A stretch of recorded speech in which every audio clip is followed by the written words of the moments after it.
Hello babies, இன்னைக்கு நம்ம வீட்டில் சுவையான கிராப் தேங்காய் பால் மசாலா எப்படி செய்யலாம்னு பார்க்கலாம். வாங்க கைஸ் கிச்சனுக்கு. நல்லா சுத்தம் பண்ணி வச்சிருக்கிற கிராப்பு நல்லா ஃப்ரெஷ்ஷாக இருந்துச்சு.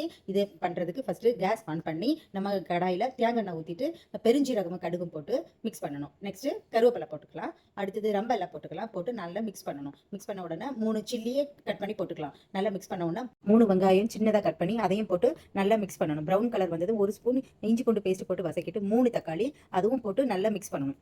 நல்லா மிக்ஸ் பண்ணிவிட்டு அதுக்கப்புறம் நம்ம க்ளீன் பண்ணி வச்சுருக்க கிராப்பை அதில் போடணும். போட்டு நல்லா மிக்ஸ் பண்ணணும். நல்லா மிக்ஸ் பண்ணிவிட்டு அதுக்கு தேவையான மசாலா வத்தல் பொடி, மல்லிப்பொடி, நல்ல மிளகு பொடி, மஞ்சள் பொடி எல்லாம் போடணும். போட்டுட்டு நல்லா மிக்ஸ் பண்ணணும். நல்லா மிக்ஸ் பண்ணிவிட்டு அதுக்கு தேவையான உப்பு போட்டுக்கலாம். அப்புறம் ரெண்டாவது எடுத்துருக்கிற தேங்காய் பாலை ஊற்றி நல்லா மிக்ஸ் பண்ணணும். மிக்ஸ் பண்ணிவிட்டு இதுக்கு ஸ்பெஷல் மசாலா ஆச்சி சிக்கன் மசாலா அதை வந்து லாஸ்ட்டு போடணும். இது நல்லா கொதிச்சு வந்தோன்னே அந்த மசாலாயே போடணும். இது வேறு லெவலில் இருக்கும். போட்டு நல்லா மிக்ஸ் பண்ணணும். மிக்ஸ் பண்ணிவிட்டு நம்ம ஃபஸ்ட்டு எடுத்து வச்சுருக்கோம்ல தேங்காய் பால் அதையும் ஊற்றி நம்ம வந்து ஒரு 5 மினிட்ஸில் ஆஃப் பண்ணிடும். கேஸை ஆஃப் பண்ணிவிட்டு நம்ம வந்து ஷேர் பண்ண வேண்டியதான்.